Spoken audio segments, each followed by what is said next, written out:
અને કેવી વાતમાં છૂટાછેડા થાય છે. હમણાં જ મને ખબર છે કોઈકના ઘરે છૂટાછેડા થયા, મને એટલું હસવું આવ્યું. એને 5 વર્ષ પછી એવી ખબર પડી કે એનો વર કાંદા લસણ ખાય છે.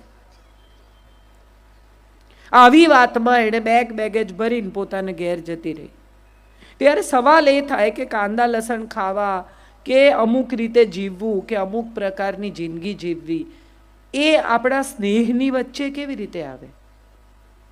5 વર્ષ તમે જે માણસ સાથે જીવ્યા, જે પરિવાર સાથે જીવ્યા, એણે તમને થોડોક સમય પણ એવો નથી આપ્યો કે જે તમને ઘર સાથે પરિવાર સાથે બાંધે. તમારી લાગણી, તમારા સપ્તપદીના વચન.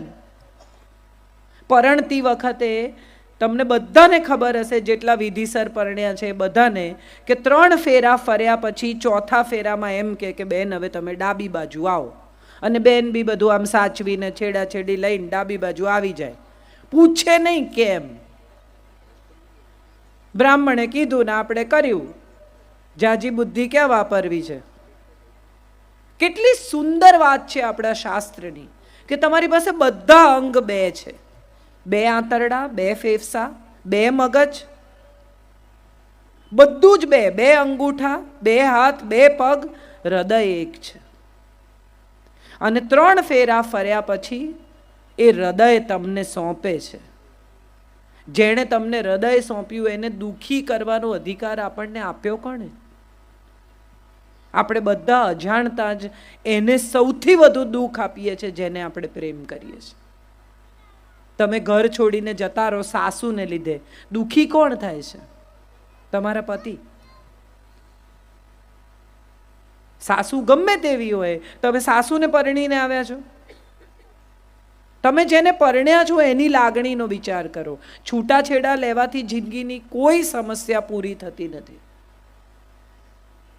અને છૂટાછેડા લીધા પછી સારો જ છોકરો મળશે એવી કોઈ વોરંટી ગેરંટી છે? છૂટાછેડા લીધા પછી જિંદગી સારી જ જશે એવું કોઈ તમને દસ્તાવેજ કરી આપવા તૈયાર છે? બાળક સાથે છૂટી થાય સ્ત્રીઓ ત્યારે મને બહુ એવો સવાલ થાય કે એના પિતાથી, એની દાદીથી, એના પરિવારથી દૂર કરવાનો તમને શું અધિકાર છે? તમને નથી ફાવતું, તમારો પ્રશ્ન છે. તમારા બાળકને તો પરિવારનો પ્રેમ મેળવવાનો હક છે, મળવો જોઈએ, અને એનાથી વંચિત રાખવાનો તમને કોઈ અધિકાર જ નથી. તમે કોઈ છો જ નહીં આ નિર્ણય કરનાર. કેટલી બધી સ્ત્રીઓને મેં એવી જોઈ છે, દાદી પાસે જવા ના દે. તમને નથી ફાવતું, તમારી સાસુ છે, એને માટે તો દાદી છે, વાલસોઈ, પ્રેમાળ. અને તમારા બાળક સાથે ખરાબ રીતે નથી જ વર્તતા, એ તમે જુઓ જ છો. એ તો બિચારા ઓછા થઈ જાય છે. તમારી સાથે જે થયું એનું વેર તમે એની પાસે તમારું સંતાન નહીં જવા દઈને લો છો. કેટલું ખરાબ. આપણે કેવા થઈ ગયા છીએ. મારે એક જ વાત બધાને કહેવી છે, અને આપણે બધા જાણીએ છીએ છતાં અવગણીએ છીએ એવી આ વાત છે. ગયેલો સમય ક્યારેય પાછો નથી આવતો. ગમે તેટલું કરો, જિંદગીને રિવર્સ ગિયરમાં નાખી નથી શકાતી. કોઈ ગુજરી જાય પછી અફસોસ થાય, કોઈ ચાલી જાય પછી એમ થાય કે અરે રે, મમ્મી ઘરમાં હતા ને તો બરણીઓ જોઈ લેતા હતા, વસ્તુઓનું ધ્યાન રાખતા હતા, અંદરથી મારા માટે કોઈ બારણું ખોલતું હતું, મારી કોઈ રાહ જોતું હતું. ભલે અબોલા હોય ને તો એ જુએ કે આવી ગઈ છે ને. એવી વ્યક્તિ જ્યારે જતી રહે ને પછી આપણને એમ થાય કે અરે રે, આ જતા રહ્યા, એની સાથે સારી રીતે વર્તી હોત તો સારું થાત.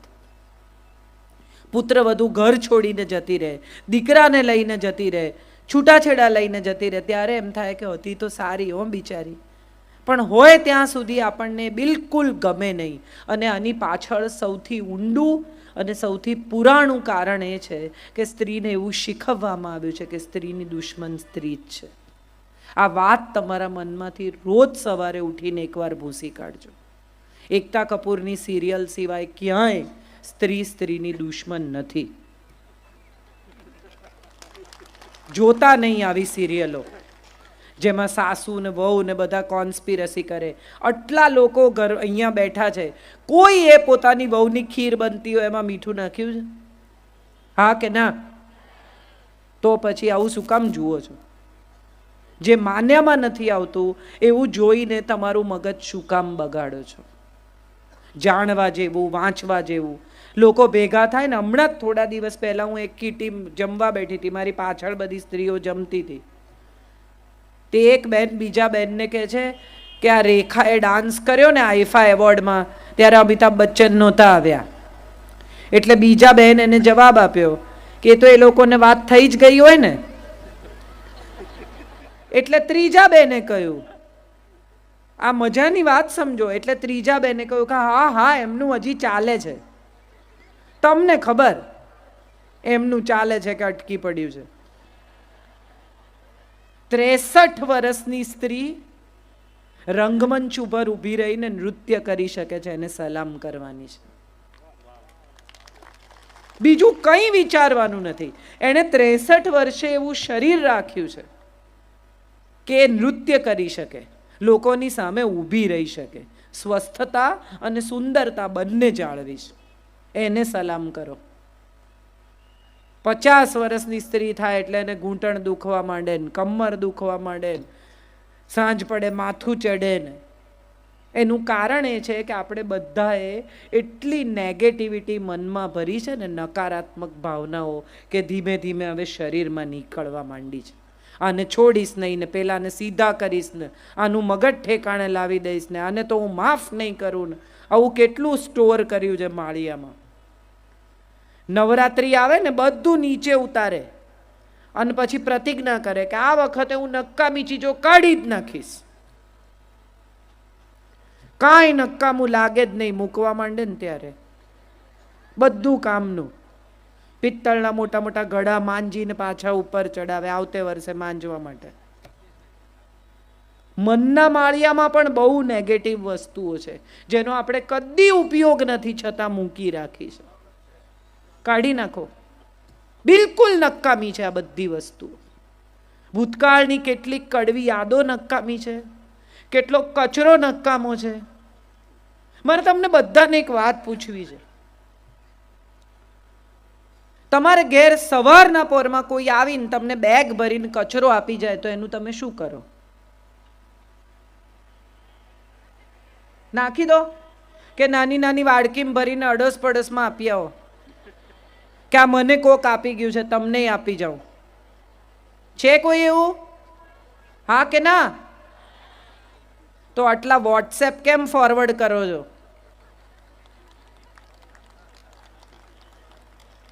હવાર પડી નથી કે મોકલ્યા નથી, વાંચ્યા નથી પણ મોકલી દેવાના. આ જ્યારથી વોટ્સએપ ફ્રી થયા છે ને ત્યારથી એટલા લોકોને સંદેશા મોકલે છે અને પોતે વાંચતા નથી. આપણા બધાના જિંદગીમાં પણ આવા એક ફ્રી વિચારો છે. દાંત દુખતો હોય ને કોક તમને સવારે કહે ને કે મને દાંત દુખે છે, એટલે એને કે તલનું તેલ લગાડો, સિંધા લૂણ ને તલના તેલના કોગળા કરો, કાથો દબાવો, લવિંગ દબાવો, અને તમે પૂછો કે તમે કોઈ દી દબાવ્યું છે કે ના? મેં તો સાંભળ્યું છે. જે પ્રયોગ તમે જિંદગીમાં કર્યા નથી એ બીજાને સૂચવો નહીં. તમારી વહુ સાથે તમે દબાઈને રહો છો, તમે ડાયા છો, તમે સીધા છો, પણ પડોશમાં એમ કહેવાનું કે જવાબ આપી દેવાનો, નહીં સાંભળવાનું. અહીંથી સળગે છે. બીજાની જિંદગી બીજાની છે, તમારી જિંદગી તમારી છે. નેગેટિવ વસ્તુઓનો પ્રચાર પ્રસાર ન કરો. નકામી ચીજો બીજાને ઘેર નહીં આપવાની. શું કામ આપણે જઈને બીજાને એમ કહીએ છીએ કે સીધી કરી નાખો તમારી વહુને? તમે કરો ને તમારી તાકાત હોય તો. આપણાથી એ થતું નથી. પણ કોઈ બે જણાને બહુ બનતું હોય તો તરત આપણી નજર ત્યાં જાય છે. આ નથી કરવા જેવું. કોઈકના ઘરમાં સુખ હોય ને તો એવું શોધી કાઢો કે સુખ શેને લીધે છે, એ વાત આપણે ઘેર લઈ આવો. કે એવું શું કરે છે આ સાસુઓ કે એમના ઘરમાં કકળાટ નથી થતો. એકવાર ગાંધીજીને કોઈકે પૂછ્યું કે તમારે ને બાને ઝઘડો નથી થતો? તો ગાંધીજીએ કીધું ના, નથી થતો. એટલે કે કેમ નથી થતો? તો બપોરે 2 વાગે બાપુએ બૂમ પાડી કે બા ફાનસ આપી જજો. એટલે બા ફાનસ લઈને આવ્યા ને કે સળગાવી આપું? કે હા. સળગાવીને મૂકીને ગયા. એટલે જેમણે પૂછ્યું હતું એમણે કીધું કે વાહ વાહ, બધું તમારું કયું માને એટલે ઝઘડો ન થાય. કે ના, એવું નથી, તમે જશો ને પછી આવીને મને પૂછશે કે મગજ ઠેકાણે છે ને, બપોરે 2 વાગે ફાનસ સળગાવો છો. અમે ત્રીજા માણસની સામે નથી ઝઘડતા. મોટા ભાગના લોકોનો પ્રશ્ન એ છે કે એમની જિંદગીમાં ત્રીજો માણસ જ સૌથી મહત્વનો છે. સાથે રહેવાનું આપણે સાસુ વહુએ, મા દીકરીએ, પણ બહારનું કોઈ આવીને એમ કે સંભાળજો, જમાનો બહુ ખરાબ છે, એટલે તરત માનું મગજ ફરી જાય. ડાઈ દીકરી, સમજદાર દીકરી, કયાગરી દીકરી, પણ જો કોઈ આવીને એમ કહ્યું કે તમારી દીકરીને કોઈકની સાથે સાયકલ પર અહીંયા જોઈતી, કે તમારી દીકરીને અહીંયા કોકની સાથે આઈસ્ક્રીમ ખાતી જોઈતી, એટલે પૂછ્યા વગર માં મગજ ગુમાવીને કોણ હતું કરીને એનો જીવ ખાઈ જાય. કોઈ શું કહે છે એ મહત્વનું નથી. તમને તમારા સંસ્કારમાં, તમારી સભ્યતામાં, તમારા ઉછેરમાં ભરોસો છે? તમારી દીકરી ખોટું ન કરે એવો વિશ્વાસ છે? તો એ ઘરે આવે ત્યારે સ્નેહથી પૂછો કે બેટા બહાર ઊભી હતી કોઈની સાથે? આટલું જ પૂછવાનું છે. અને તમે જુઓ, તમારી દીકરી તમને જવાબ આપ્યા વગર નહીં રહે. આપણે બધા અજાણતા એવું માની લઈએ છે કે સંબંધ તોડી નાખવો ને એ જ જિંદગીનો છેલ્લો છેડો છે. દીકરી ભાગી જાય, મા બાપને કહે નહીં, કોલેજની બહાર ઊભેલા છેલ બટાઉ છોકરાઓ હોય, ચશ્મા પહેરે, ચાવી ફેરવે, 2 બટન ખુલ્લા રાખે, આમ વાળ ઓળે, એટલે છોકરીને ફિલ્મના હીરો જેવા લાગે. પણ આ ફિલ્મનો હીરો જિંદગીમાં 0 છે. 1 પૈસો કમાતો નથી એવી તમને ત્યારે ખબર પડે કે જ્યારે તમે એની સાથે ભાગી જાઓ, ઘેર પાછા જવાની જગ્યા ન હોય એવું છોડીને. એના ઘર પરિવારના માણસોને કેમ નથી મળાવતો જો ખરેખર સાચે જેન્યુઇન સારો છોકરો છે તો? એ કેમ ખાલી તમારી જોડે ફોન પર જ વાત કરે છે? કોણ છે એના મા બાપ? ક્યાં રહે છે? શું કરે છે? તપાસ કરો. એક દિવસ એના ઘરે પહોંચી જાઓ અચાનક, કેવી રીતે આવકારે છે તમને જુઓ તમે. એના ઘરમાં એણે કીધું છે કે તમે એના મિત્ર છો? ના. બધી દીકરીઓને આજે અહીંયા જેટલી બેઠી છે એટલી દીકરીઓને મારે કહેવાનું છે કે જે જોવાથી થાય ને એને તો આકર્ષણ કહેવાય, જે જાણવાથી થાય ને એને પ્રેમ કહેવાય. ઓળખો માણસને. એમ રાતોરાત કોઈની સાથે ફિલ્મની જેમ પ્રેમ નથી થતો. અને પિક્ચરમાં ભાગી ગયેલા લોકોને જંગલમાં ઘરો બાંધવાની જગ્યા મળી જાય છે. અહીંયા તો નાનું લાકડું કાપો ને તો એ ફોરેસ્ટ ડિપાર્ટમેન્ટવાળા આવશે પકડવા. કંઈ નહીં થાય. આવા જંગલમાં મકાનો ઊભા નહીં થાય અને આવી હોટેલોમાં જગ્યા નહીં મળે ને મોટરસાઇકલનું પેટ્રોલ ખાલી 50 કિલોમીટર ચાલશે. પછી ક્યાંથી લાવશો? જિંદગીની રિયાલિટી બહુ કડવી છે અને સચ્ચાઈઓ બહુ જ અઘરી છે જીવવી. આ અઘરી સચ્ચાઈઓ તમારી દીકરીને સમજાવવાની એક મા તરીકે તમારી ફરજ છે. શંકા કરવાને બદલે એને સમજાવો કે અમે તારા પર શંકા નથી કરતા, અમે જમાનાથી ડરીએ છીએ, અમે લોકોથી ડરીએ છીએ. એક દીકરી ઘેર આવે ડરેલી અને માને એમ કે એક છોકરો મારી પાછળ આવે છે કે કાલથી 2 દિવસ જતી જ નહીં. કેમ 2 દિવસ ન જાય? એ કેમ ઘરમાં બેસી રહે? એને એમ કહેવાનું કે સ્કૂટર ઊભું રાખ, સાયકલ ઊભી રાખ. છોકરાને એમ કે ચાલ મારા પપ્પાને મળવા આવું જ મારી સાથે. ડરવાનું શું? એક છોકરીને કોઈ છેડી જાય, એની સાથે કોઈક અમુક પ્રકારનું ખરાબ વર્તન કરે તો મમ્મી કોઈને કહેવાનું નહીં. કેમ નહીં કહેવાનું? એનો શું વાંક છે? અને ઉપર જતા પાછી મમ્મી એમ કે તું આવા કપડાં પહેરીને રાતે ફરે છે ને એટલે આવું થાય છે. એને શું પહેરવું, શું ખાવું, એના ઉપર સમાજનો કંટ્રોલ છે. મર્યાદા ભીતર છે, મર્યાદા વસ્ત્રોમાં નથી. આપણી બધી જેટલી સ્ત્રીઓ પુરાણોની તમે જોઈ એ બધી કંચુકી પહેરતી હતી, ઓફ શોલ્ડર બ્લાઉઝ, અને આટલી કમર ખુલ્લી રહે ને નીચે ધોતીને ઉપર વસ્ત્ર લેતી હતી. આટલું શરીર ખુલ્લું રહેતું હતું, પણ કોઈની તાકાત હતી કે એમની સાથે કોઈ છેડખાની કરે?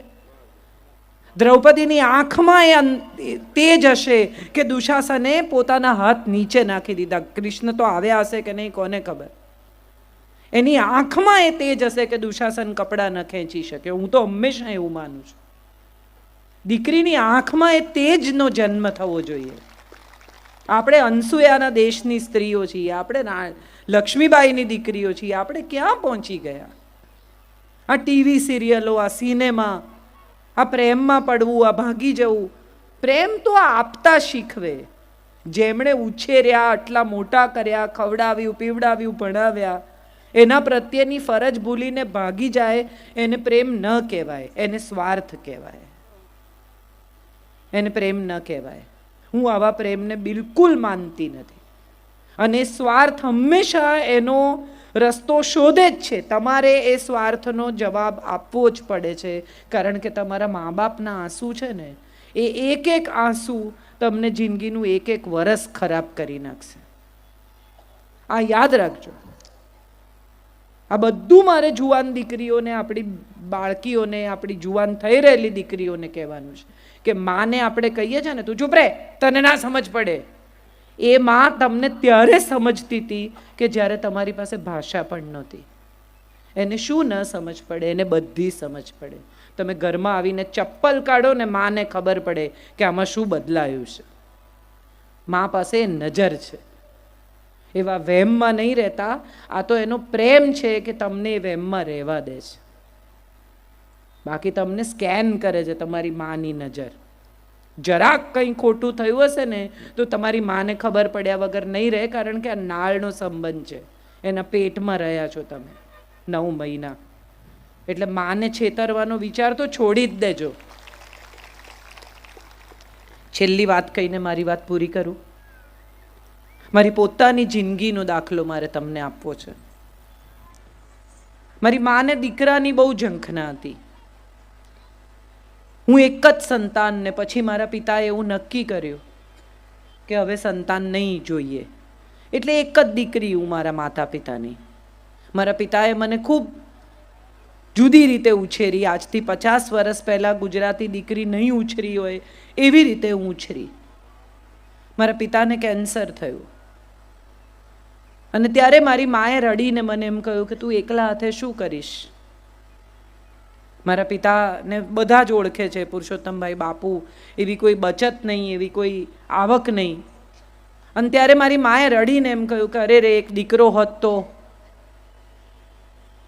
એ પછી જે રીતે મેં એમની સેવા કરી, કે જે રીતે એમને વિદાય આપી, એ જોઈને લગભગ દરેક માણસે એમ કહ્યું કે એક દીકરો હોત ને તો પણ આટલું તો ન જ કરી શક્યો હોત.